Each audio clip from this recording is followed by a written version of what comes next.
ese sentido el sistema educativo todavía va muy por detrás, porque quiere a menudo proteger a la infancia cuando en verdad la educación sexual desde la infancia va de que entiendan que su cuerpo es suyo, que nadie puede tocarlo.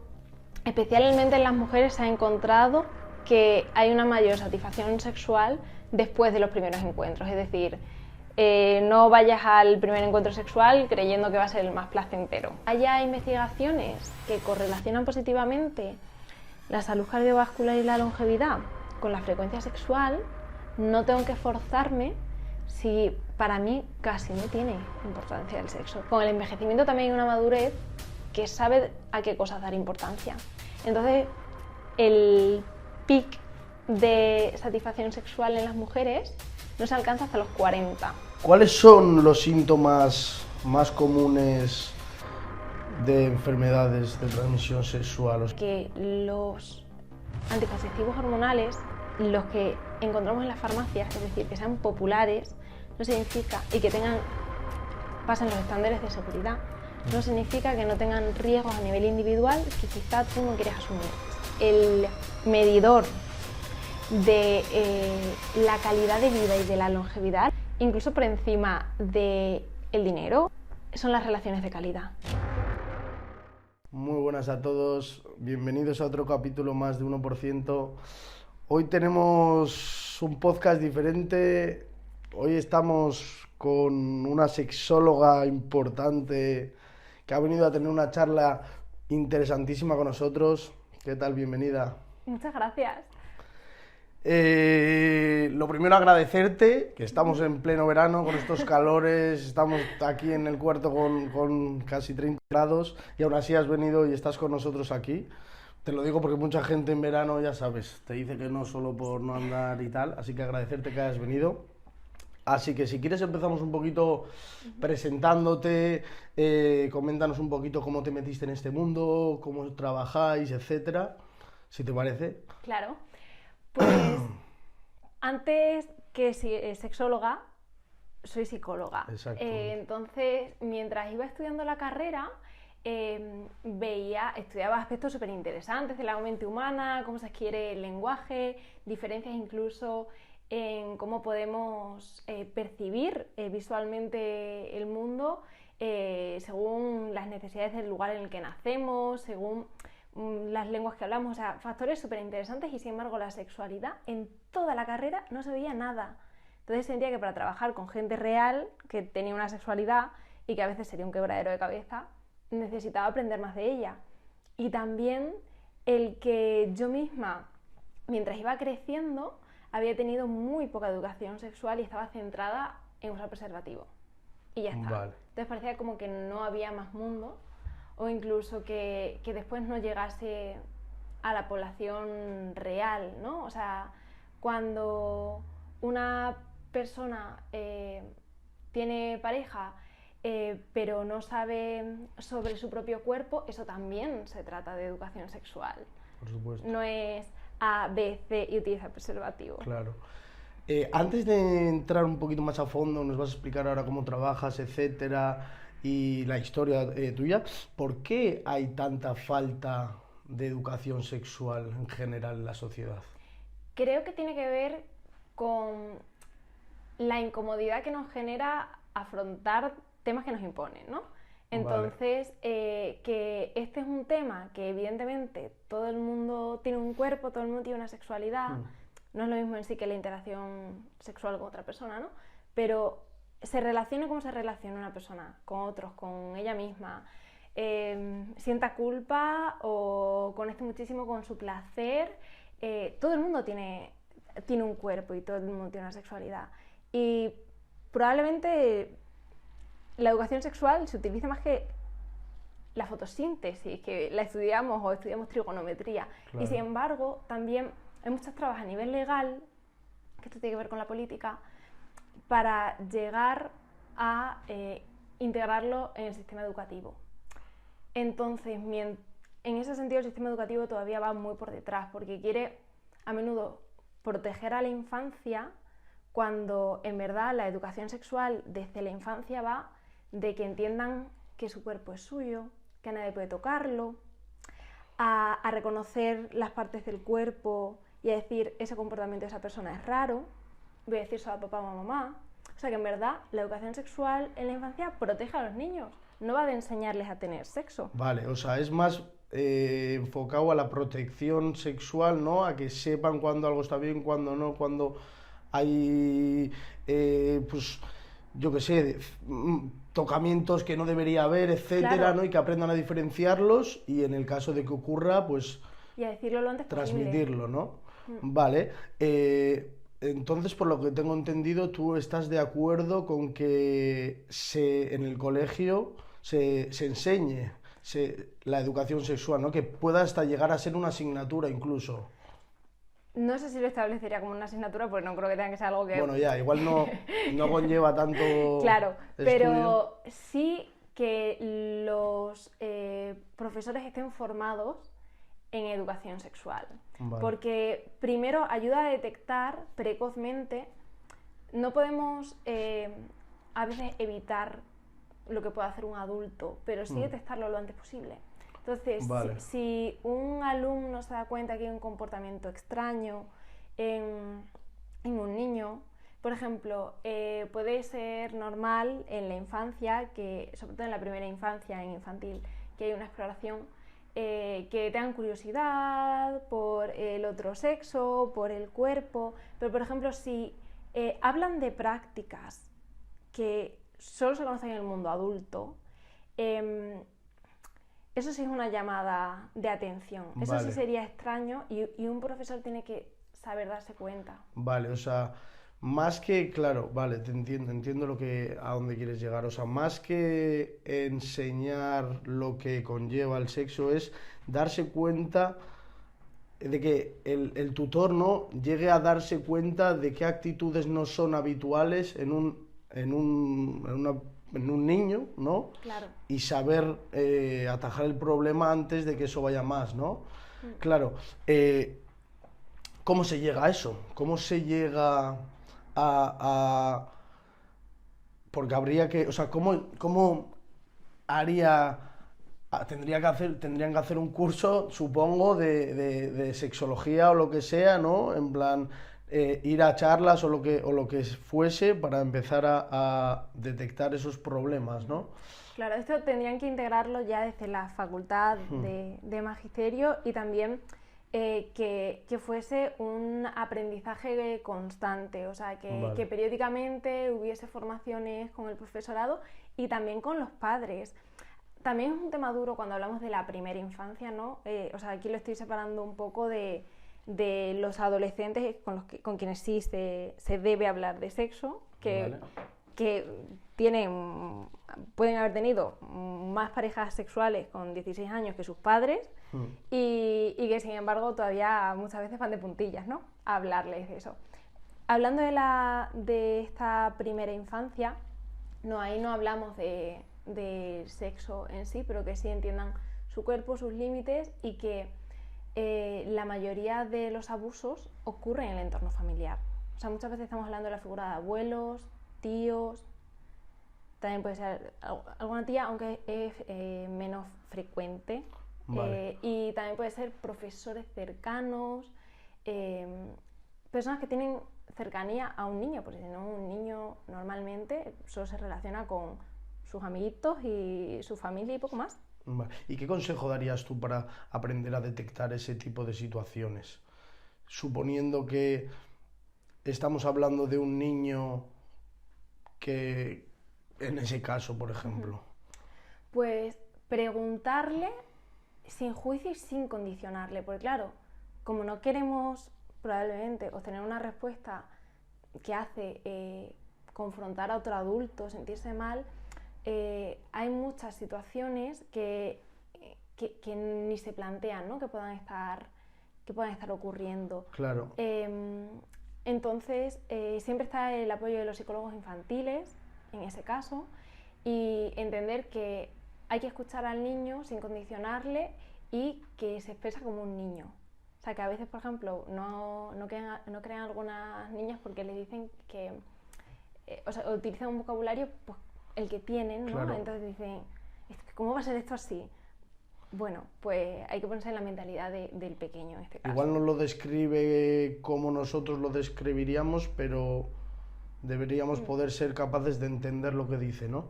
¿Hay algún, yo qué sé, inseguridad en los niños? ¿Hay algo que podamos ver en ellos que nos hagan, que suenen las alarmas, que digamos, cuidadito, esto no es porque sí, esto no ocurre porque tal, puede haber algo detrás que nosotros no sabemos nada todavía? Lo que diría primero es ver si hay algún cambio en el comportamiento y sobre todo enseñarle por adelantado. Es que aquí, y es algo que en los niños más pequeños sí se está enseñando, en muchas familias, a decirle, a llamar por ejemplo a los genitales por su nombre, y a decirles que ahí solo pueden mamá y papá cuando te dan un baño, ¿no? Para lavarte. Y de la mano puede cogerte el abuelo, la abuela, tal. Es decir, irle enseñando los límites de su propio cuerpo y que otras personas no deben tener acceso, en vez de esperar a que aparezca ninguna señal de alarma. Todo el mundo conocemos el sexo, todo el mundo sabemos qué es la sexología, pero quizás no sabemos tanto cuál es el trabajo exacto de una sexóloga. Cuéntanos un poquito a qué os dedicáis exactamente. Puede ser un trabajo muy amplio. Hemos comenzado este episodio mencionando la educación sexual. Sin embargo, yo me dedico principalmente a la clínica, que es lo que me encanta, porque te llaman personas con una preocupación, con un malestar, y además les vas a lo largo de la primera sesión viendo cómo se relajan, explicándoles también qué es cierto de lo que creen y qué no es, y ayudándoles a encontrar soluciones para que vivan mejor. Y esto no significa que tengan que llegar con problemas gravísimos. Hay gente que llega porque quiere conocerse más o quiere aumentar su libido. Muchas cuestiones que sobre todo yo diría que si hay algún grado de malestar sexual, que no se vea como algo grave o como incluso como con miedo a un trastorno, ¿no? Sino que esto es como hago deporte no porque tengo una lesión, sino porque quiero estar mejor aún. Claro. Entonces yo me centro en la práctica clínica y según la carrera que tengas previa puedes dedicarte a unas cuestiones u otras. Yo, por ejemplo, podría hacer educación sexual y también tengo cierta experiencia. Aprovecho además siempre que me salen ocasiones como entrevistas o en congresos científicos o yo misma como investigadora, justo para centrarme en temas de sexualidad porque no tienen suficientes espacios de una forma científica y proactiva, ¿no? O sea, evidentemente estamos en una sociedad hipersexualizada, pero para esto no hay tantos espacios. Pero, por ejemplo, y también puedo hacer terapia sexual, que hago terapia como psicóloga.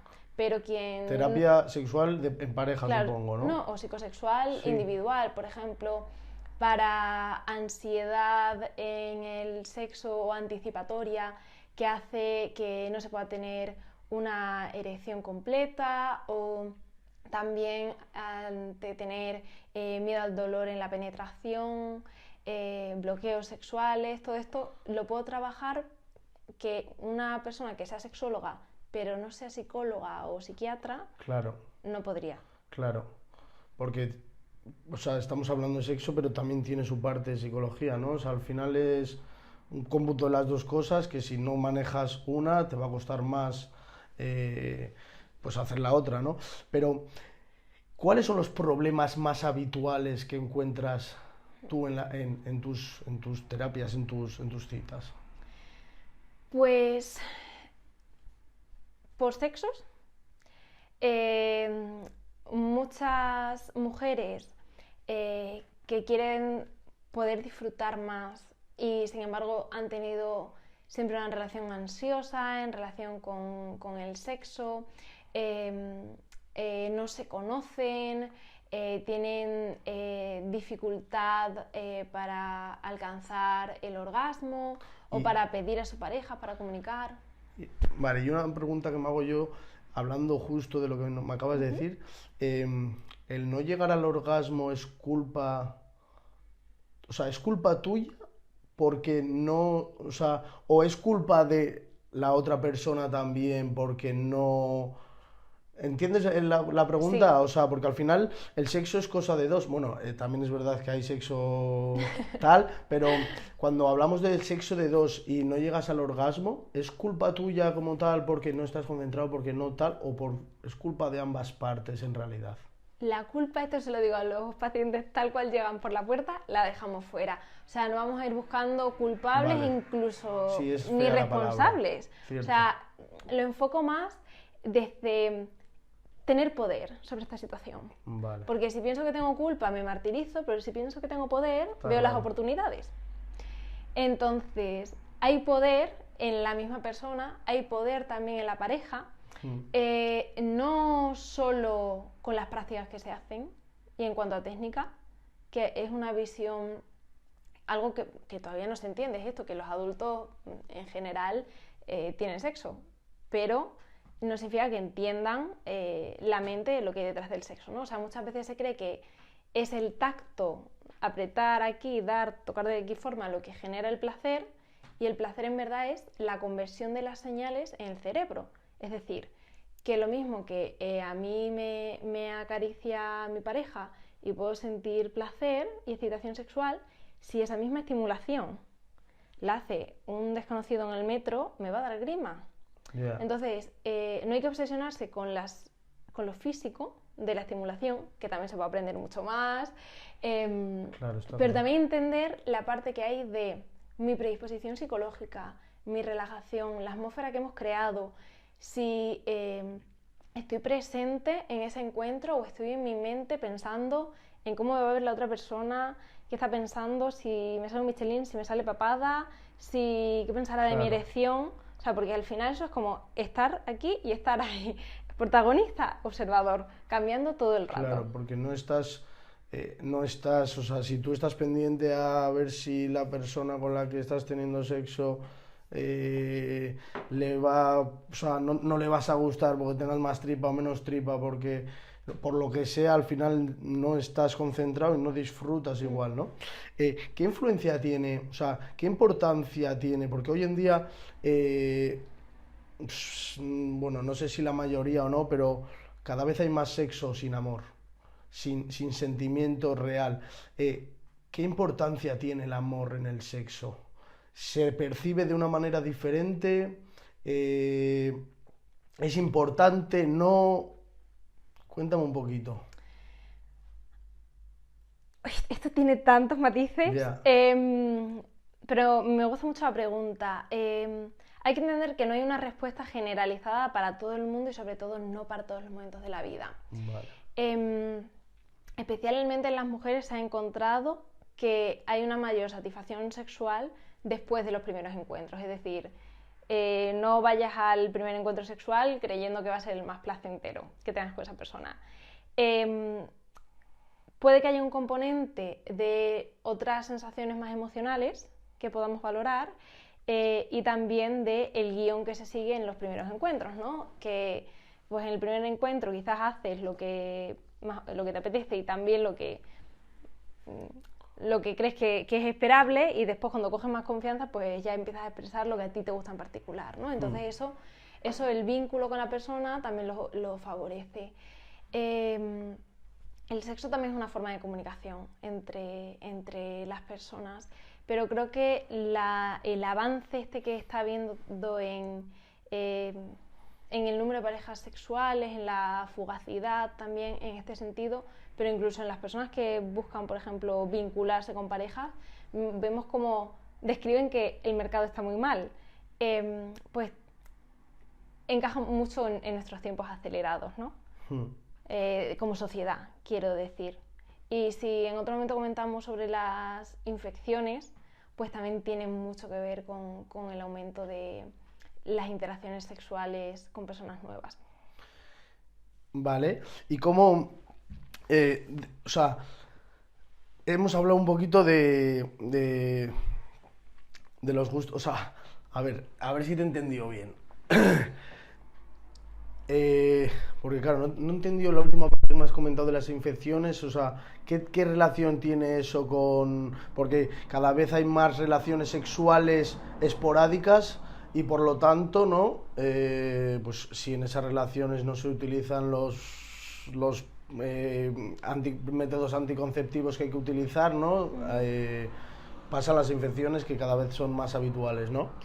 Pues no sé por qué pensaba yo que no, que todo el tema de ETS, etcétera, enfermedades de transmisión sexual, como que había empezado a disminuir.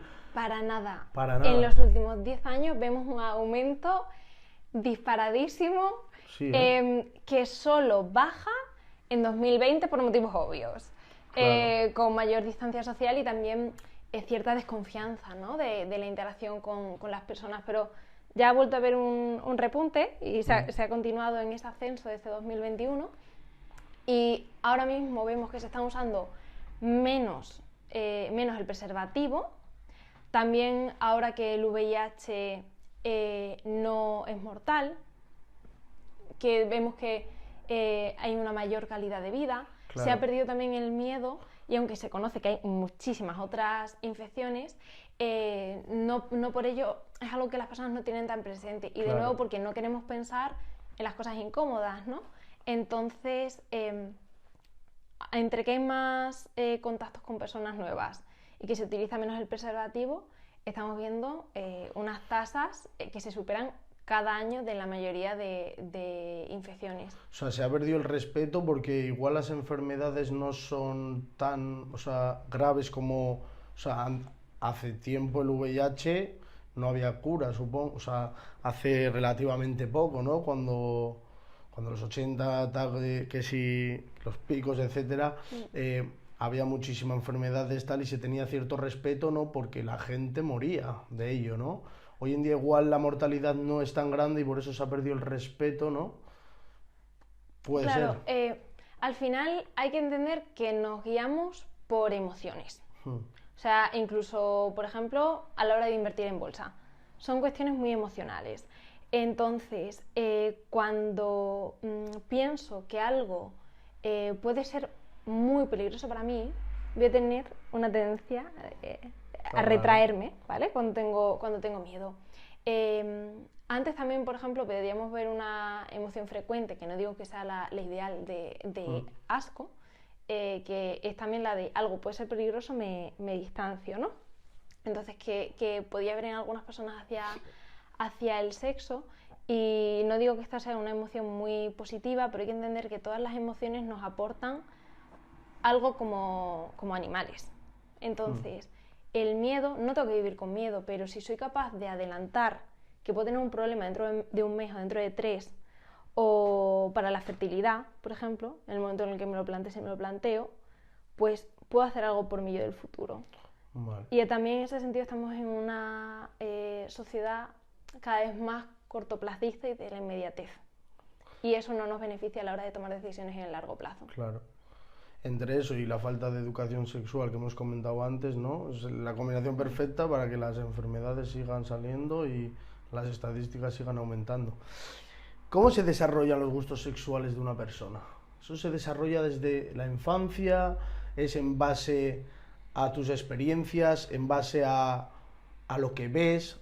¿Al porno famoso? Cuéntanos un poquito. Sí, es difícil llegar a ofrecer educación sexual.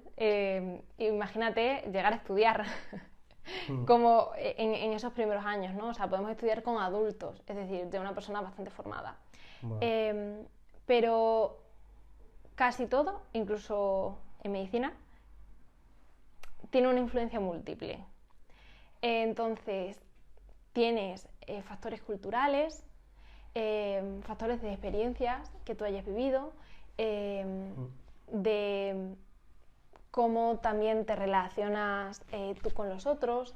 O sea, el porno puede tener una influencia. Se ha visto especialmente que las personas que más experimentan soledad tienden a consumir más porno y con más riesgo de desarrollar una relación compulsiva, o sea, un trastorno compulsivo de masturbación con el porno. Y, de nuevo, que eso aumenta la percepción de soledad. Vale. O sea, está claro que ver porno influye en el desarrollo de tus gustos sexuales, ¿no? Pero Mi pregunta el hecho de ver porno hace que tus gustos puedan irse por ahí o por haberlo visto, o sea, tus gustos eran ya así, pero como no los conocías, como no conocías, como nunca habías visto que eso se podía hacer, no sabías que te gustaba. Entonces, como lo has visto, ahora sabes que te gusta. Claro. ¿Cuál es un poquito...? Tenemos que diferenciar el que algo me excite que yo quiera hacer algo. Vale. Y aquí entra la fantástica fantasía. Muchas veces la gente que cree que una fantasía sexual es algo que quieres cumplir y en realidad es algo que te excita. Y que tú te excites viendo X o imaginando Y no significa que lo quieras hacer en la práctica. Esto tiene que ver con el sistema dopaminérgico. O sea, la dopamina es una hormona que nos recompensa tras haber hecho esfuerzos que nos llevan a la supervivencia. Entonces, por eso está creada para que sea adictiva. Me genera dopamina por ejemplo, cazar y tener el premio, o algo que podamos asemejarlo, ¿no? O también el sexo. Es decir, es importante para la especie, también para el propio placer, para la salud cardiovascular, la longevidad. Es beneficioso en muchos sentidos. Eso vamos a entrar luego te voy a preguntar a ver qué beneficios demostrados tiene el sexo, pero vamos a seguir con esto. Sí, pues un poco en estas líneas generales que te digo, porque no querría que la gente se esforzase a una frecuencia que no es la natural para ellos, porque Vale. hay distintos niveles de deseo que además no siempre encajan, y es natural que no encajen la pareja en el mismo nivel. Entonces, pues la persona puede trabajar más su sexualidad individual y darse placer. Los gustos sexuales que desarrolla una persona tienen que ver con su personalidad.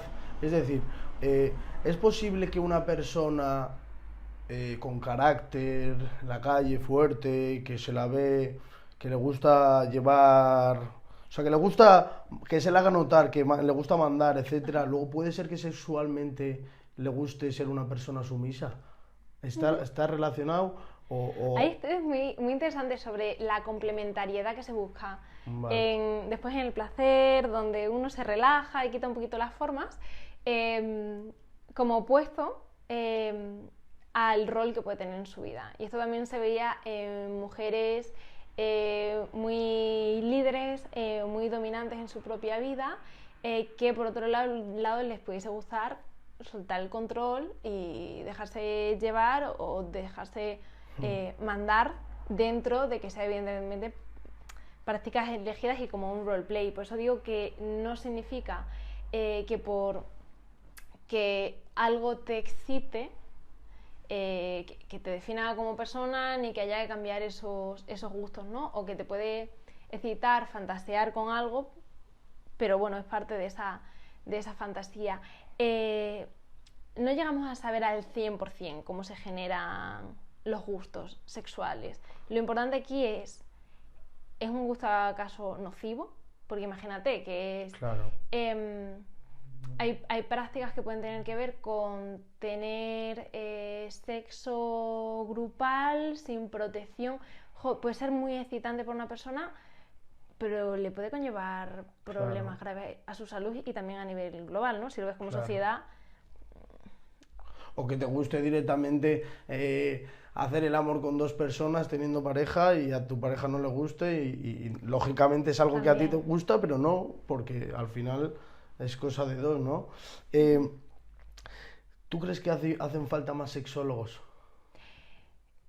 Creo que hay que dejar que, al menos que los que ya hay, desarrollemos todo el potencial y aportemos a la sociedad, porque, como te digo, hay muchas trabas, por ejemplo, a nivel de educación sexual.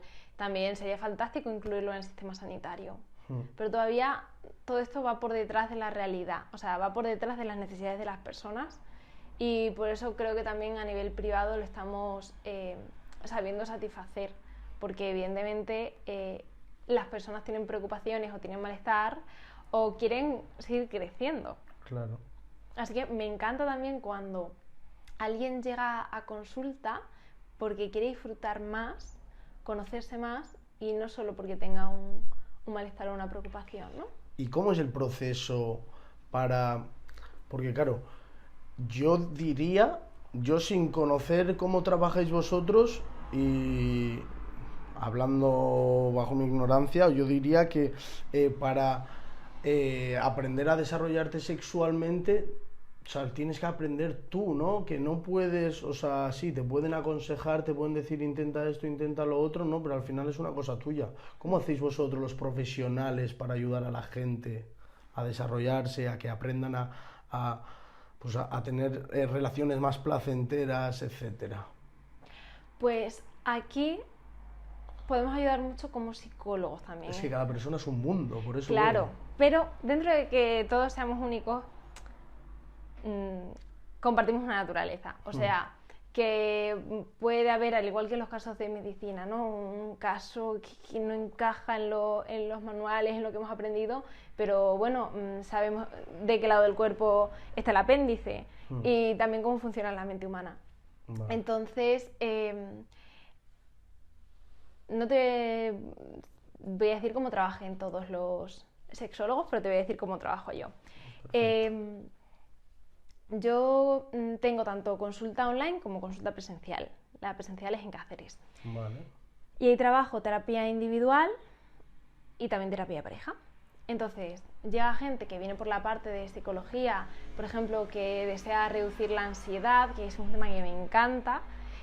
Hasta hice un posgrado solo, exclusivamente de eso, porque estudiando sexología veía que gran parte de los síntomas tenían que ver con ansiedad y estrés.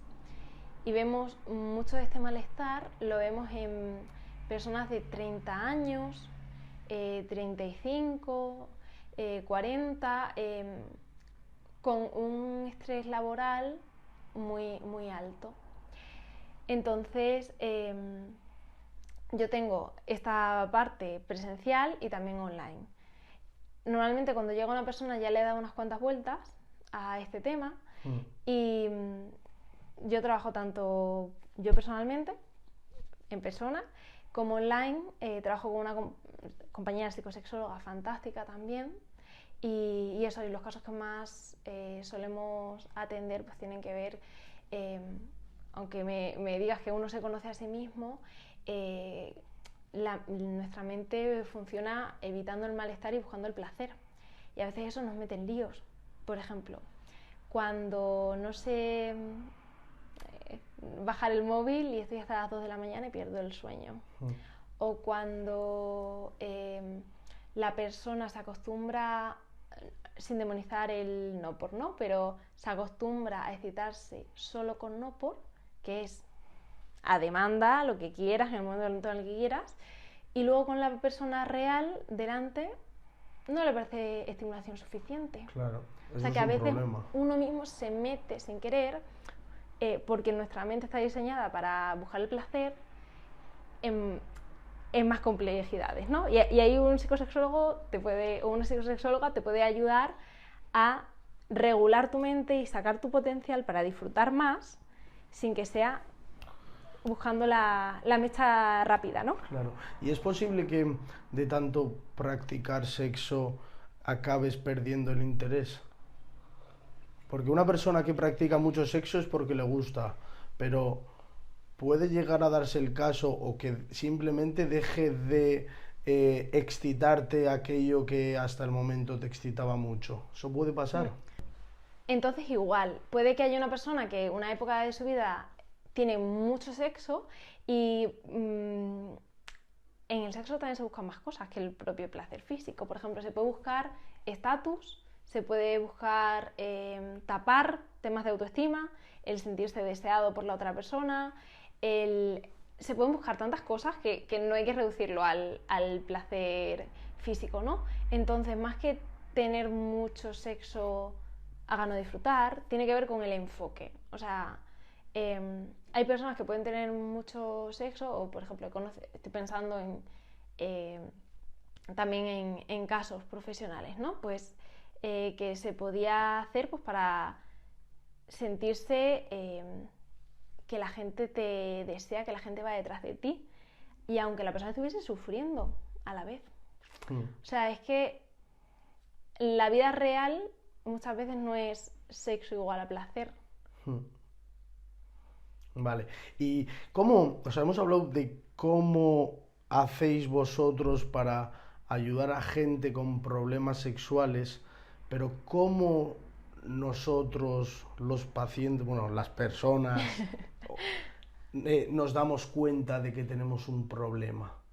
Porque claro, ¿qué es un, o sea, cómo me doy cuenta yo, por ejemplo, yo cómo me doy cuenta de que o sea, porque al final yo creo que todo el mundo que tiene sexo, o la mayoría de gente llega al orgasmo. ¿Cómo me doy cuenta yo de que mi relación puede ser todavía más satisfactoria y puedo sentir muchísimo más placer cuando siempre he hecho lo mismo?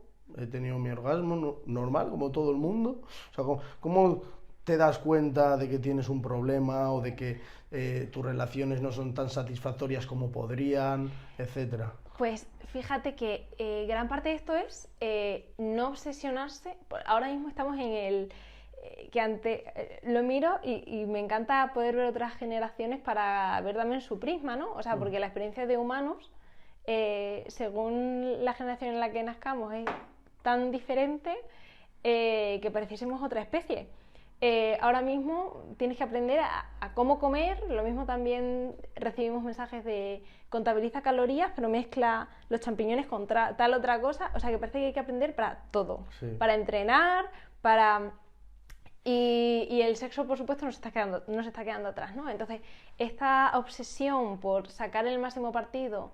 Y mira que soy una persona que también tengo muchas metas personales y profesionales, pero el creer que tenemos que mejorar todo constantemente para estar satisfechos es una rueda de ratón. O sea, el creer... Mira, te voy a poner un ejemplo de una cosa que acabo de vivir, ¿vale? Vale. Hace unos días fui al primer concierto de Karol G en Madrid. Súper contenta con haber estado allí, ¿no? Pues después, al día siguiente, llevó a otra cantante y llenando el grupo y las redes sociales de qué envidia, con nosotros no fue.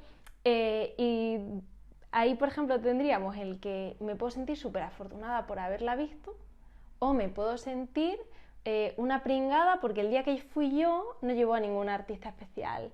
Y entonces vivimos muchas veces como en esta comparación de, pero puede ser mejor, pero... Y mira esta persona, y vamos haciendo como seleccionando como una especie de Mr. Potato de quiero que mi vida se vea así, y esto, y aquello, y además con la influencia de redes sociales en las que no sabemos cuáles son las consecuencias reales, no sabemos cómo es la vida de esta persona con la que nos comparamos, ni si es tan fantástico tener circo orgasmos en un encuentro, que sí, si puedes, genial, ¿no? Pero quizás no puedo una vida en este momento presente en el que como sano, hago deporte, cada encuentro sexual es explosivo, con mi pareja tengo una comunicación brutal, conmigo misma me veo impresionante. Claro. O sea, quizá también tengo que aceptar lo que hay y no que ser una especie de superhéroe. Claro, pero es que es a lo que voy. Pero entonces si aceptas lo que hay, como cada persona es un mundo y no te puedes comparar con otro, porque igual una persona, tu colega tiene... relaciones con su pareja y tiene 4 orgasmos y tú no llegas ni al segundo. Entonces, como no te puedes comparar con otras personas, tampoco puedes identificar los problemas como tal, ¿no? Porque igual para esa persona tener un día, o sea, esa persona que normalmente cuando tiene relaciones sexuales tiene 4 orgasmos, un día tiene 1 y tiene un problema, pero yo que siempre tengo 1, para mí es lo normal. Claro, entonces a ver si, o sea, a ver si se va a crear el problema de compararme. A ver si yo vivía tan tranquilo y no tenía un malestar en mi vida significativo, hasta que empiezo a ver cómo en teoría puedo vivir más, sentir más, y que también aquí no podemos separarlo del sistema y de la economía, ¿no? De cómo... al igual que puede ser el filón de verte perfecta para venderte muchísimos productos antes de maquillaje y ya también de operaciones estéticas, el filón de todavía puedes disfrutar más y y que haya productos y servicios para eso. O sea, que también es la narrativa de esta era, es esa, la de no te conformes, ve a por más. ¿Pero eso qué significa? Que tu día a día te resulte insuficiente. Y siempre quieres... O sea, que no lo veo mal, ¿eh? O sea, claro, es que ahora está muy de moda lo de no te conformes, no tal, no... Pero claro, eso al final te genera hasta estrés, ansiedad por querer siempre intentar mejorar e intentar siempre abarcar más, ¿no? Y eso al final hace que no estés tranquilo y que no estés orgulloso con lo que has conseguido, ¿no? Porque siempre crees que tienes que conseguir más. Pero hablando de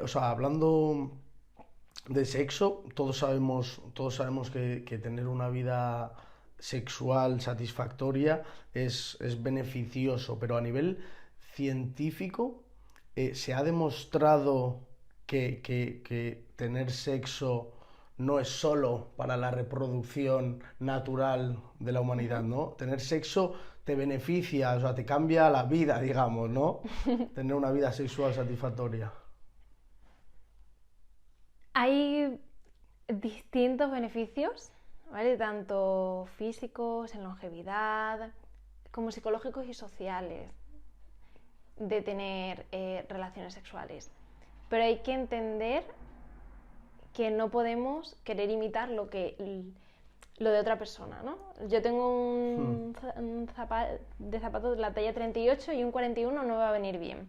Entonces, aunque haya investigaciones que correlacionan positivamente la salud cardiovascular y la longevidad con la frecuencia sexual, no tengo que forzarme si para mí casi no tiene importancia el sexo. Claro. Y si me siento mejor y me estoy respetando más con eso, o si mi pareja y yo tenemos esa frecuencia y nos encaja, ¿por qué vamos a querer? Y esto lo estudiamos también en el máster, que no hay un problema en una pareja que estén a gustos con una frecuencia sexual baja. También hay muchos mitos en este sentido, por ejemplo, de creer que si hay una frecuencia sexual alta no va a haber infidelidad. Lo que se ha visto, por ejemplo, en parejas es que la satisfacción en la relación es mayor en las parejas que no le dan mucha importancia al sexo. Lo consideran placentero, por supuesto, pero no es lo central. Además que cuando se pone el sexo como lo central en una relación de pareja, pueden no cuidarse tanto otras áreas o puede mantenerse una relación disfuncional en muchísimas cuestiones porque esa funciona. Claro. Entonces, sin idealizarlo, sí, tiene altos beneficios, también por ejemplo en prevención del cáncer de próstata, también la eyaculación, pero bueno, eso puede ser tanto con la pareja como con uno mismo y cuando hablamos de sexo también animaría a verlo como una forma de relacionarse con el propio cuerpo. O sea, que por ejemplo puede ser más beneficioso para una mujer que se siente mal con su cuerpo el acariciarse el pecho antes de meterse en la ducha y sonreírse y cada vez como irse viendo con más cariño que el masturbarse con un juguete. Yeah. O sea, puede ser más sano para ella misma y su salud mental y física incluso, ¿no?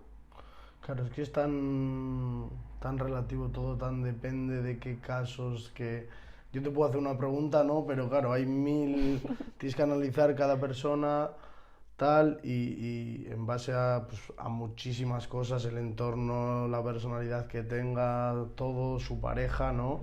Pues le van a venir bien unas cosas, le van a venir otras. Yo animaría a quienes nos ven a plantearse qué buscan en el sexo. No tienen que comentárselo a nadie, pero a ver o en qué momentos, qué semanas estoy buscando más sentirme suficiente, sentirme deseable.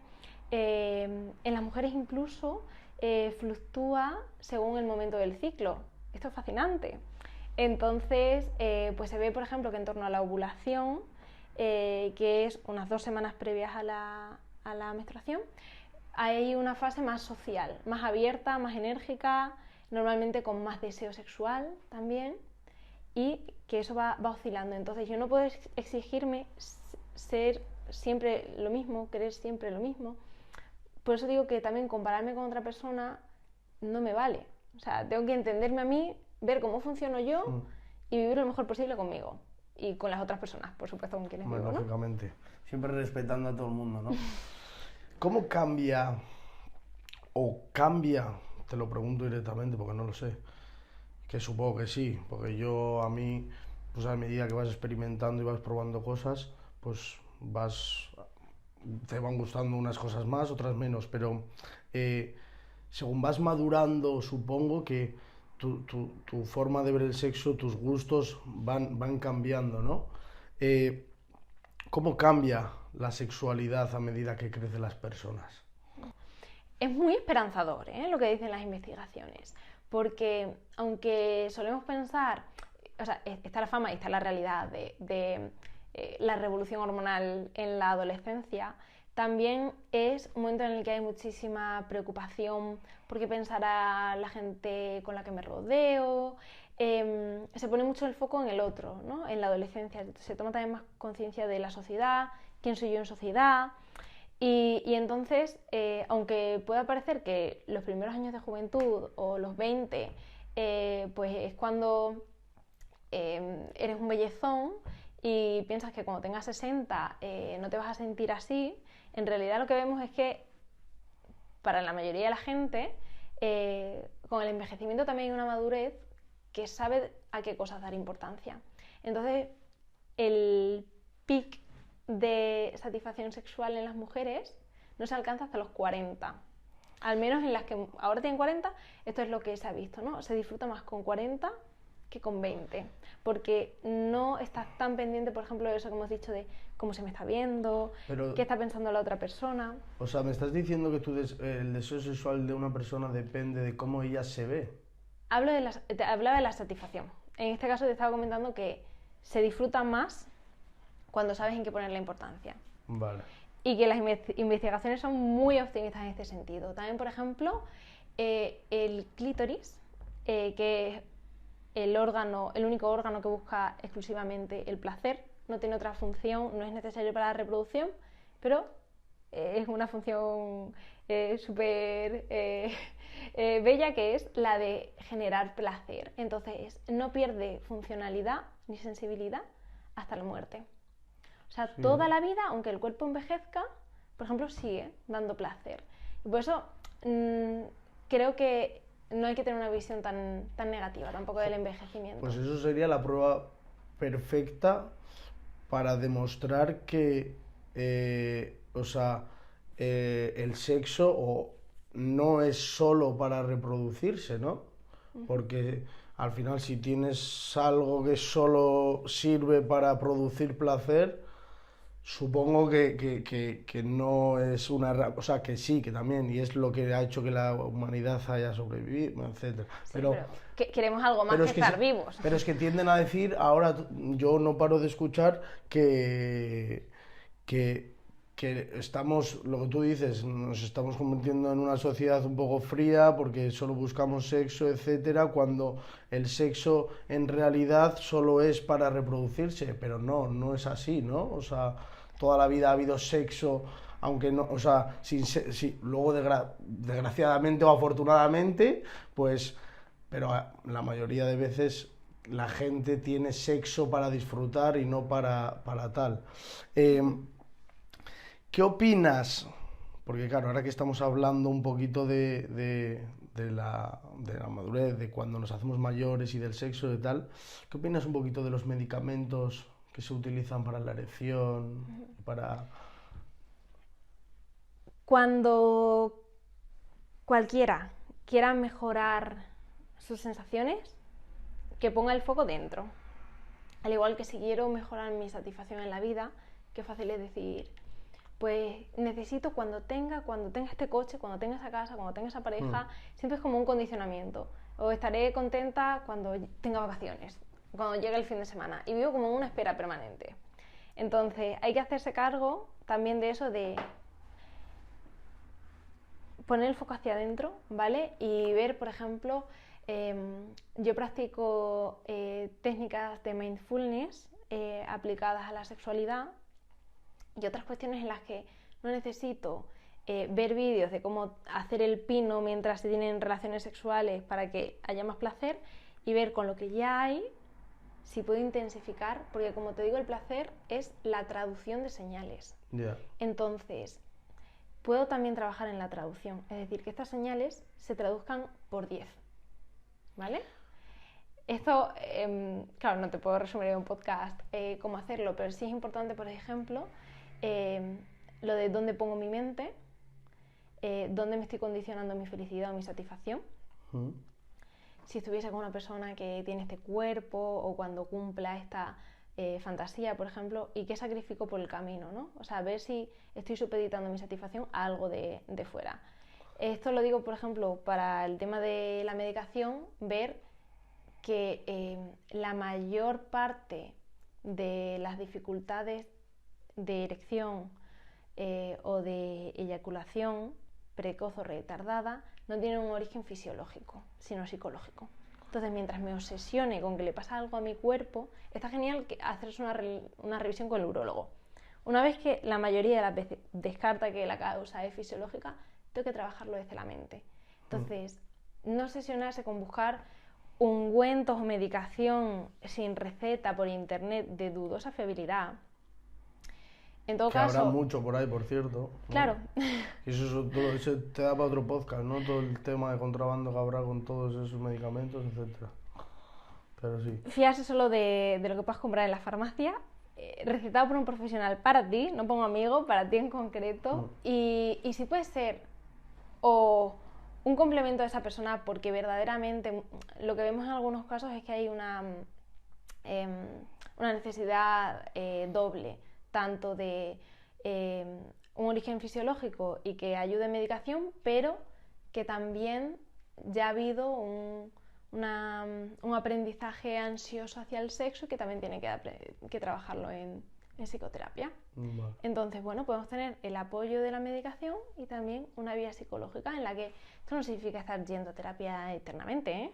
Además, mi forma de trabajar es muy práctica. Desde el primer día ya quiero que esa persona se vaya con unos recursos para llevarlo a su vida. Porque además entiendo que lleva un tiempo con malestar. Entonces no quiero alargarlo más. Y ese día yo ya le voy a dar algo para que pueda ir trabajando hasta la sesión siguiente. Y la gente, cuando va a estas sesiones, ¿le cuesta abrirse, le cuesta transmitir cuál es su problema por lo general? ¿O es gente que ya viene, en plan, ya sabe, tiene asumido cuál es el problema?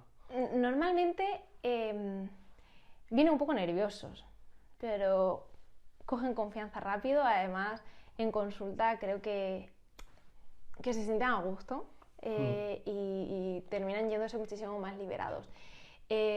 Todas las personas tienen una hipótesis de qué es lo que les sucede. Muchas veces eso no está en lo cierto, pero no tienen que saberlo porque la profesional soy yo. Entonces, pues ellos con que sepan qué es lo que les preocupa o lo que quieren cambiar, ya lo otro me corresponde a mí y por supuesto se lo explico. Y además me gusta mucho una forma de trabajar más horizontal. O sea, aunque yo sea la experta, pero es que esta persona es la experta en su vida, quiero decir, es su protagonista. Entonces, creo que en algún momento todos hemos tenido esta experiencia de médico, paciente, yo ordeno, tú mandas. Y yo aquí me gusta mucho más explicar a las personas, simplificando la ciencia, cómo funciona su mente, entenderla, ponerla a su favor e ir de la mano con su mente. Claro. Y tampoco forzar nada, ¿no? En plan, dejar que él mismo se dé cuenta, ¿no? Que lo que está haciendo le está beneficiando, ¿no? Al final, qué mejor que ver que tienes resultados tú mismo para seguir motivado y seguir y superar el problema, ¿no? Eso es. Vale. ¿Cuáles son los síntomas más comunes de enfermedades de transmisión sexual? O sea, ¿cómo puedo yo...? Lo primero, ¿a cuánto recomiendas tú hacer pruebas de estas? Y cómo, si no me las he hecho, ¿cómo puedo yo darme cuenta, oye, cuidadito, tal, que te está pasando algo? Vale, en población sexualmente activa, todos los años. Y lo ideal es, por supuesto, si se nota algo raro, acudir. a tu médico de cabecera o a médico especialista, según también si vas por la seguridad social o directamente tienes un ginecólogo de confianza o un médico de confianza que no necesites que te deriven, quiero decir. Entonces, si hay algún síntoma que te llama la atención, atiéndelo. Vale. Pero idealmente, protégete y chequéate sin necesitar tener síntomas. Entonces, a veces pueden ser picores, verrugas, esto es también muy llamativo, cambio también en la textura, olor o color de los fluidos. Esto puede ser especialmente llamativo en las mujeres. Vale. Colores verdosos pueden ser también señal de que haya alguna infección. Pero va a haber muchas, y por eso se llaman actualmente infecciones de transmisión sexual y no enfermedades de transmisión sexual. Vale. Va a haber muchas infecciones que no dan síntomas y no por ello no se tiene. Es decir, hay personas que no van a manifestar síntomas y van a aportarlas a otras personas. Esto en 2020 lo vimos muy claro. Podías tener a alguien con 39 de fiebre, sin olfato, que no te daba confianza en ese momento como para abrazarle, pero también había gente que no tenía ningún síntoma y podía contagiar. Hay que tener esta mentalidad, que parece como muy olvidada en la sexualidad, que se vea a otra persona, se la ve sana y maja, y como es sana y ya tenemos confianza, nos llevamos bien, pues claro, esta persona ¿cómo va a tener algo? O me lo hubiera dicho. Aparte de que puede dar pudor, o aparte de que puede que lo tuviese y lo ha estado tratando, pero no sabemos si ha hecho ya todo el tratamiento, es que lo más probable es que esa persona tampoco lo sepa. Entonces hay que partir de que puede que te contagie algo. Ya no es que él sepa y aún así tal, es que claro, es seguramente que no tenga ni idea. Y claro, si el otro ha pensado lo mismo, probablemente. Claro, porque hemos dicho antes, al principio, que está demostrado, ¿no?, que cada vez está más en auge. Y la única manera de darse cuenta de que tenemos esa infección, que no tenemos síntomas, es realizarte pruebas, ¿no? Claro, esa es la única forma de detección precoz. Que además, cuanto antes se detecte, más rápido y más eficaz es el tratamiento. Claro. Y además, también más económico a nivel individual y de sistema. No está muy normalizado, ¿vale? Pero lo que habría que hacer, yo lo digo, luego ya cada uno hace lo que quiere, pero lo que habría que hacer es entender que toda vía de contacto, sobre todo con fluidos, tiene un riesgo. Evidentemente, el riesgo de... ¿Puedo decir algo explícito? Tú no vale. Te cortes. Vale, el riesgo de hacer dedos. Vale. A alguien es mucho menor, evidentemente, salvo que haya una herida abierta, bueno... Eso es un riesgo muy bajo. No tienes... He escuchado cosas muy variopintas, tipo pues no ponerse guantes. Pues no sé por qué pensaba que me ibas a decir que también cuidadito. No, a ver... Porque con las manos también al final es lo que utilizas para tocar claro, todo. Pero lávate las antes. Claro, ya. Porque decir que ese es un fluido que, bueno, te puedes poner, evidentemente. Vale. No se trata de que vayas como un buzo en los encuentros. Donde sí, en todo lo que sea sexo oral... anal, vaginal, oroanal, todo esto, o sea, todo lo que sea mucosa con mucosa, la boca es mucosa también, es que tiene un riesgo muy alto. Yo creo que la mayoría de personas se piensan que por el sexo oral no se transmiten enfermedades y nos sorprenderíamos, ¿no? Y además que no hace falta que haya eyaculación. Aquí depende de la infección en sí, pero de forma general, ¿vale? Hay algunas cuestiones, por ejemplo, que la carga viral pueda ser mayor en el semen. También en las últimas encuestas en España sobre la incidencia de las ITS se ve mayores en los hombres, ¿vale? Pero hay que entender que te relaciones con quien te relaciones, vale, hay un riesgo, ¿vale? Entonces, ¿qué habría que hacer? Si no os habéis hecho test, utilizar barrera, que puede ser un preservativo o una barrera así, hecha cortando un preservativo, ¿vale? Pues para todo lo que sea mucosa con mucosa. boca con vulva, boca con pene, pene con vulva. Porque por lo general, si la persona con la que vas a tener sexo tiene algo, a nada que hagas... Depende, porque aparte depende... el preservativo no protege al 100%, ¿vale? Hay que entender que vivir es arriesgarse y tener relaciones pues tiene un pequeño riesgo, pero si utilizas preservativo, también por ejemplo frente al virus del papiloma humano hay ya una vacuna muy completa. Actualmente el Gardasil 9 en nuestra generación la vacuna era menos completa, ahora mismo hay contra más cepas del papiloma, ¿no? Y se puede, nos podemos vacunar tanto los hombres como las mujeres, ¿vale? Entonces, hay muchas vías de protección, pero lo ideal sería chequéate cada año con parejas puntuales, utiliza todas las protecciones posibles y con parejas que no sean puntuales, o sea, si te enamoras, entiende que Cupido no pone una barrera y te protege de lo que esa persona traiga de sus encuentros previos. Claro. Aunque no haya ningún síntoma. Y por mucho que te quiera y no te expondría a ningún riesgo, no sabe que te expone a riesgo.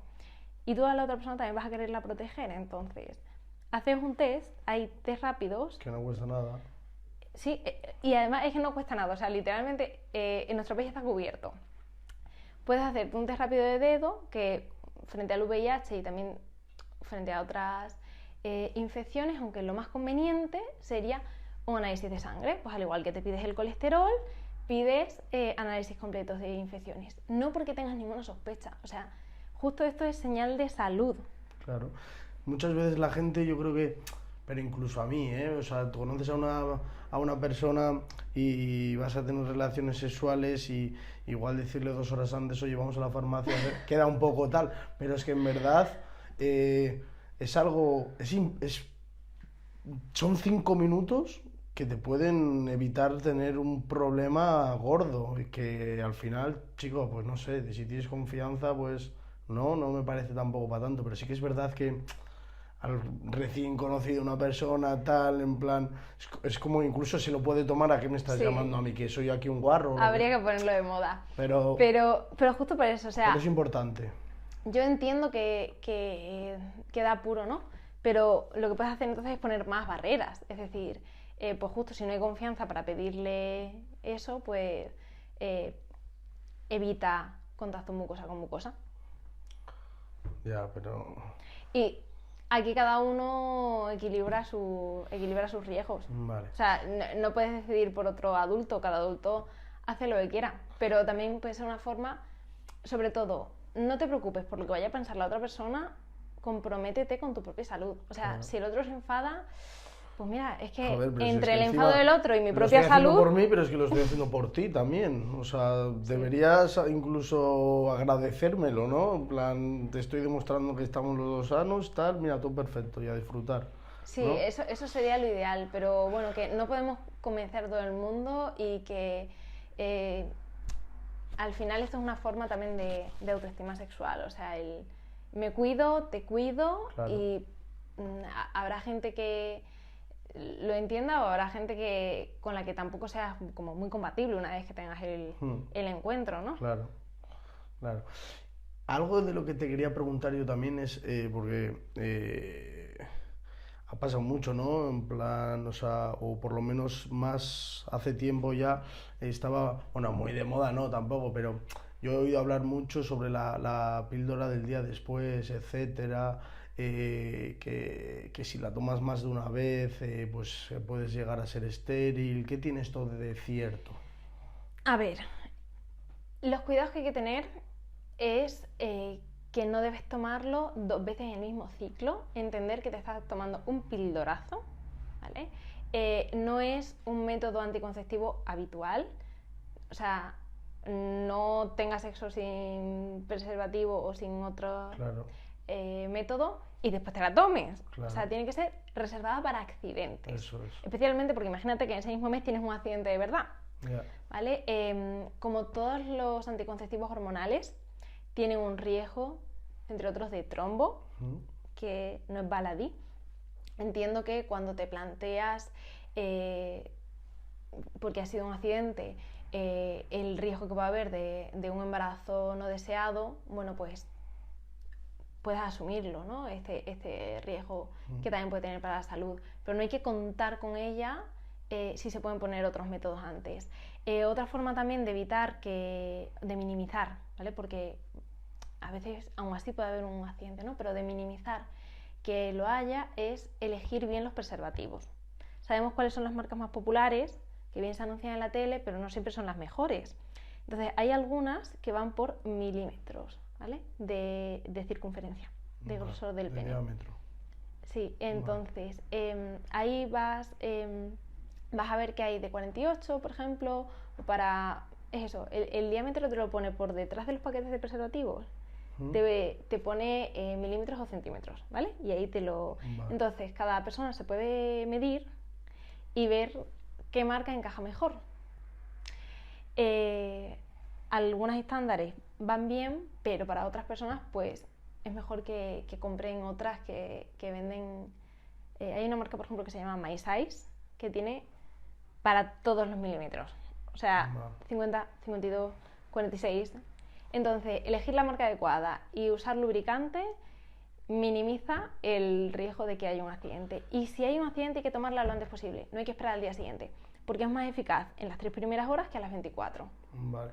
Y para evitar eso, antes hemos dicho que el preservativo sí, pero ¿cuál es cuál recomendarías tú, cuál dirías que es el método anticonceptivo más seguro?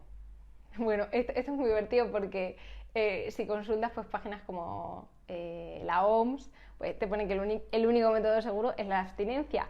Hombre, pues entendiendo que te arriesgas un poco en la vida, el método tiene que encajar con la persona en el momento de su vida. Porque, por ejemplo, pues por aumentar la seguridad, pues hay gente que puede tomar la píldora o el parche, otros métodos anticonceptivos hormonales, ¿no? Que eso, por cierto, no protege contra infecciones, solo el preservativo. Eso te iba a decir. También, por ejemplo, pues hablando de sexo entre mujeres, pues podría ser la barrera de látex, ¿no? O sea, una barrera, aunque es un grupo en el que hay menos incidencia de ITS, pero también hay bastante conciencia en este sentido y no suelen sentirse como muy ofendidas cuando lo sugieren. Entonces, si quieres evitarlo a toda costa, pues quizás hay gente que utiliza anticonceptivos hormonales y también marcha atrás. Pero claro, eso puede generar una relación ansiosa que a veces es el origen de problemas de erección y de eyaculación hacia el sexo. Entonces, todo tiene que encajar con esas dos personas que se están relacionando y con el momento de su vida. O si es una pareja estable de 30 años que no tienen previsto tener hijos en ese momento, pero sí les gustaría en algún momento, y dicen, bueno, pues en el caso raro de que ocurra, pues acepto ese riesgo, ¿no? Vale. ¿Y esos tratamientos hormonales hacen que seas menos fértil? No. En el momento que los tomas, supongo que sí, claro, lógicamente, pero después los tomas. No es así, pero hay que también darse cuenta de que los anticonceptivos hormonales tienen efectos secundarios. Es más, hay anticonceptivos hormonales masculinos que no se consideraban suficientemente desarrollados porque los efectos secundarios que tenían eran una parte de los que hay en los femeninos. Es decir, que no se consideraba aceptable que un anticonceptivo hormonal masculino redujese el deseo sexual. Pero esto sí pasa con los anticonceptivos hormonales. O sea, pasa en todos los casos. No. Tanto en mujeres como... Claro, pero me refiero a medicamentos que no se han llegado a comercializar. Vale. ¿No? Sin embargo, los que encontramos en las farmacias, es decir, que sean populares, no significa, y que pasen los estándares de seguridad, no significa que no tengan riesgos a nivel individual que quizá tú no quieres asumir. Yeah. O que... perdona que te corte, pero yo he oído toda la vida eso, que los métodos anticonceptivos hormonales como que tocan o sea, que no son sanos, que incluso a veces tienes más apetito, te cambia un poquito hasta incluso la regla hablando mal. No, es que no tienes regla. No o sea, es una regla. falsa. Vale. Es una falsa menstruación. Justo como son eficaces es evitando que ovules. Vale. O sea, sin óvulo claro, no hay fecundación. Sí. Entonces, hay un sangrado por deprivación, que se llama, ¿vale? En verdad, los anticonceptivos hormonales, en su momento, fueron revolucionarios y muy liberadores para las mujeres en Estados Unidos. Porque en ese momento que no se podían comercializar como anticonceptivos verdaderamente y tener poder sobre tu propia...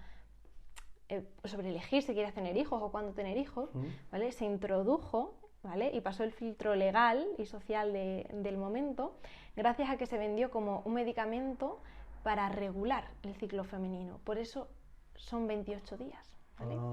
Porque se imitó, pero realmente el sangrado por deprivación, ¿vale? Podría ocurrir en el día 40. Entonces, lo que en su momento fue algo revolucionario, ahora mismo, pues claramente no tienes esos problemas legales, no tienes que saltártelo, y sin embargo hay muchas mujeres a las que se les receta sin explicarle que puede tener efectos secundarios, claro. Cuáles son, por ejemplo, yo me encuentro mucho en consulta reducción de la libido, insatisfacción sexual, incluso cambios en el estado de ánimo y apatía que no saben que se puede correlacionar con eso. Claro. Entonces, claro, no le estás dando a la persona la capacidad de ver si quiere o no quiere, ¿no? Claro. O si le compensa. Claro, y si no sabes en realidad todo lo que conlleva, pues tampoco puedes tomar una decisión conscientemente, ¿no? Vale. ¿Qué recomendaciones tienes para enseñar sobre el consentimiento y el respeto mutuo? Creo que esto es algo que ahora mismo ya se va enseñando más en muchas casas desde pequeños. Con eso que digo, por ejemplo, de los límites del cuerpo. También no forzar, que es algo que sí en nuestra generación está mucho más normalizado, pues el chantaje en el contacto físico, ¿no? De decir a los niños, ¿no me das un beso? Pues me enfado. Ay, eso es que no me quieres. Y no es tan diferente, o sea, escuchar eso por parte de gente a la que quieres, ¿no? Y que te quieren, por ejemplo en la familia, ¿no? Pues, o sea, el aprendizaje por chantaje es un mal aprendizaje para la vida después. Por ejemplo, el de, pues ya de adulta, ¿no quieres hacerlo sin condón? Es que no confías en mí, o eso es que no me quieres. O sea, que eso es algo que ya se está haciendo con muchos niños, ¿no? El no forzarles a que tengan contacto físico, eso es una muy buena forma. El consentimiento va como por cada edad, ¿no? Entonces, de niños que entiendan que no tienen que tener contacto físico, ni por chantaje emocional, ni por nada, cuando no quieren o con alguien que no quieren. El normalizar decir que no. Vale, eso te iba a decir, cuando no quieren, porque al final el contacto físico es indispensable, ¿no? O sea, claro, tener claro. Una persona que nace y su infancia no ha tenido contacto, unas personas sin cariño. Claro. Vale. Claro, siempre no. Cuando que no la... el contacto físico es súper importante. Vale. Y es más, el medidor de la calidad de vida y de la longevidad, lo que más correlaciona, incluso por encima del dinero, por ejemplo, que también podríamos decir pues, que te da otras calidad de vida, calidad de alimentos, de salud, son las relaciones de calidad. O sea, lo social es súper importante en nuestra especie y somos seres sociales. También, evidentemente, tienes que tocar a una persona pues si le va a atropellar un coche, o sea, pues le vas a tocar sin su permiso y le vas a apartar y le vas a salvar, ¿no? Pero estamos hablando de no presionar a los niños pequeños para que den un abrazo a alguien porque se les presente, ¿no? O normalizar decir que no en ese sentido. También recordar, creo que esto es especialmente importante a las adolescentes y a las mujeres en general, recordarles que pueden decir que no. Creo que es bueno tener conversaciones en las que, como esto que digo de qué se busca en el sexo, ¿no? Pues hablar, hay muchas conversaciones de fantasmeo, con el yo nunca y todo eso, pero hablar con honestidad, con gente de confianza, con amigos de, oye, pues yo a veces me siento así, ¿y tú cómo te sientes? Y ahí salen verdaderamente conversaciones mucho más enriquecedoras. Vale, y una pregunta que te quiero hacer ya para ir acabando, que igual te parece una pregunta tonta, pero no paro de ver ahora con los coaches estos que están saliendo, que no sé qué, de que te levantes a las 5, etcétera, el saber controlar tu deseo sexual, o sea, que aunque te apetezca tener sexo, no hacerlo, porque eso te va a hacer tener más autocontrol. ¿Eso tiene alguna relación? ¿Es simplemente una tontería que se está poniendo de moda? ¿Qué opinas? No lo voy a llamar una tontería, pero viene muy bien que en cualquier momento, y esto también es aplicable para dentro de 10 años y dentro de 50, tenemos un poquito de distancia y veamos que que hay tendencias, ¿no? Entonces, que no tenemos que padecer las tendencias de nuestro momento, al igual que si ahora se lleva esto, o, por ejemplo, o hace unas décadas se llevaba en la crianza con los bebés el dejar que llorasen hasta que se quedasen dormidos. Sí, era una forma de regular el sueño, pero ahora se ha visto que eso perjudica al apego, que es esa capacidad de crear vínculos en los que confiamos, no nos creemos solos en el mundo, que se puede aprender con los padres y después se lleva a amistades, relaciones de pareja y estos temas que aprendemos en el primer año de vida se pueden arrastrar a los 40 años. Pero tenemos capacidad de reaprender, que eso es lo fantástico. Entonces, que en cualquier momento hay modas y todas tienen sus argumentos, a veces es incluso en la propia ciencia, es decir, lo que se sabe hasta ese momento. Claro. Como el ejemplo que he puesto de los bebés. Ahora mismo también estamos teniendo muchos tipos de moda, ¿no? Y ahora mismo también tenemos lo de las 5 de la mañana, que en verdad no es tan reciente. Se popularizó mucho con el libro norteamericano de 5 AM Club. Y habrá personas que quieran seguirlo a rajatabla, pero cuando estamos hablando de sexualidad, animaría a ver mucho más lo que dicen los profesionales y que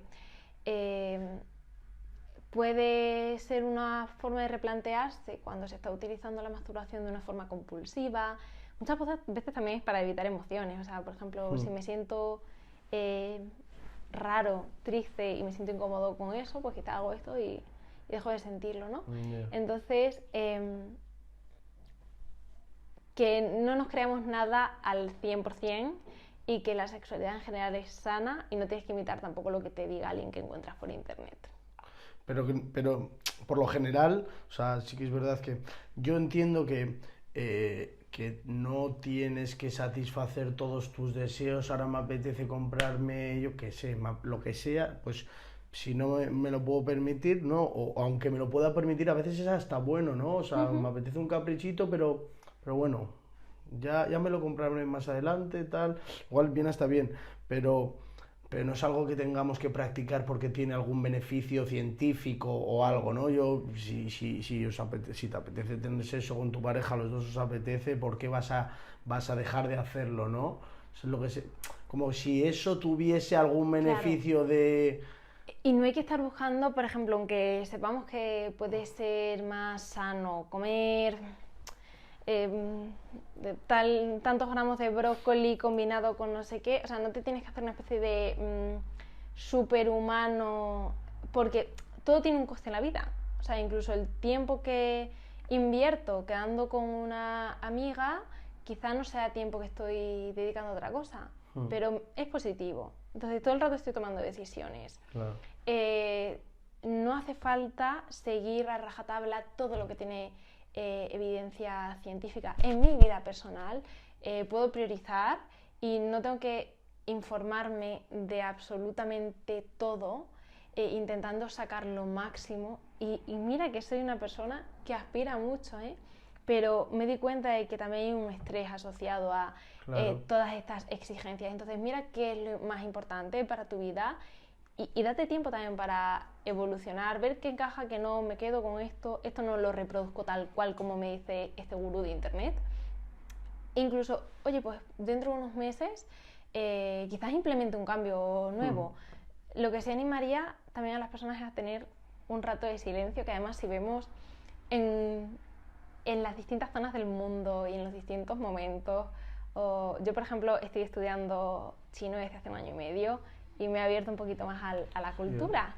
Y te das cuenta cómo antes de Cristo, porque es una cultura milenaria, ya se apreciaba, ya teníamos ansiedad, ya teníamos preocupaciones, teníamos una mente que podía ir acelerada, y ves que las preocupaciones de las personas pues no son tan diferentes, ¿no? Entonces, tener un rato de silencio, de conexión con uno mismo, y sobre todo ahora que la sociedad no termina cuando cierro la puerta de casa, que hace un siglo sí, y en los 90 podía ser pues cuando encendía la tele, pero incluso la apagaba y ya. Ahora estamos todo el rato conectados, con el WhatsApp, con Instagram, y aunque tenga un montón de ventajas, y estoy en este podcast también gracias a eso, y estamos teniendo esta conversación, que no nos perdamos en esa vorágine.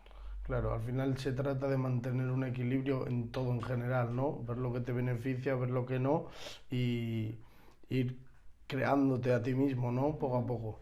No sé si hay algo que no te haya preguntado, que te gustaría contarnos, o algo que te gustaría desarrollar, promocionar, o lo que quieras, ya para ir terminando.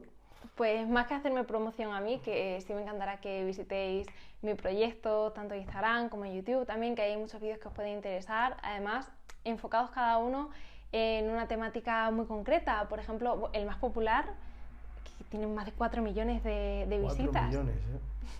Hostia, ese se ha ido viral, ¿eh? Sí, especialmente en México. Sí. De cómo aumentar el placer y el orgasmo con las mujeres. Y además ahí aprendes muchísimo de anatomía. Ahí lo que digo, la parte física, la parte mejorable físicamente, ahí sales ya con el C1. Pero bueno, más allá de eso, quería poner el foco en algo que no sea yo ni mi proyecto, que son los vínculos. Cuando en tantas investigaciones se ve lo importante que son los vínculos humanos, incluso como hemos hablado tanto también de sexualidad, intentar nutrir vínculos profundos.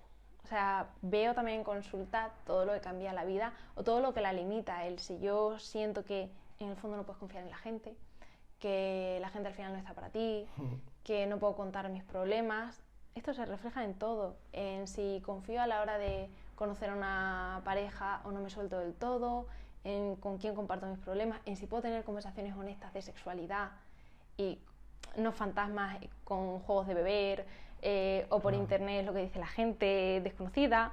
Entonces, intentar tener a alguien con quien abrirse y cuidar eso. Y también que cuando ponemos el foco solo en nosotros y en estar nosotros bien, o en yo sentir más y más y más, bueno, que no perdamos el foco de la unión con otros, que muchas veces enriquece más a uno mismo, incluso el compartir. Eso es algo que te iba a decir antes, que se me ha pasado muchas veces, en plan, a veces es más satisfactorio ver a tu pareja disfrutando que lo que tú estás disfrutando en ese momento, ¿no? Y con eso también disfrutas. Y con eso también disfrutas, claro, por supuesto. Así que nada, muchísimas gracias, una charla increíble, que seguro que ayuda a más de uno. Y muchísimas gracias por haber venido. Y me encantará saber también que nos comenten, que si tienen cualquier otra duda, que pueden dejarla y estaré encantada de responderla. Tanto en Instagram como en YouTube como en TikTok. Vamos a aparecer en todas las redes, así que cualquier duda que tengáis, ponedlo en los comentarios. Aprovecho también para comentaros que vamos a subir ya en nada, vamos a ir a grabar a las empresas que os comenté para nuestro canal personal, así que nada, muchísimas gracias por todo. Un abrazo.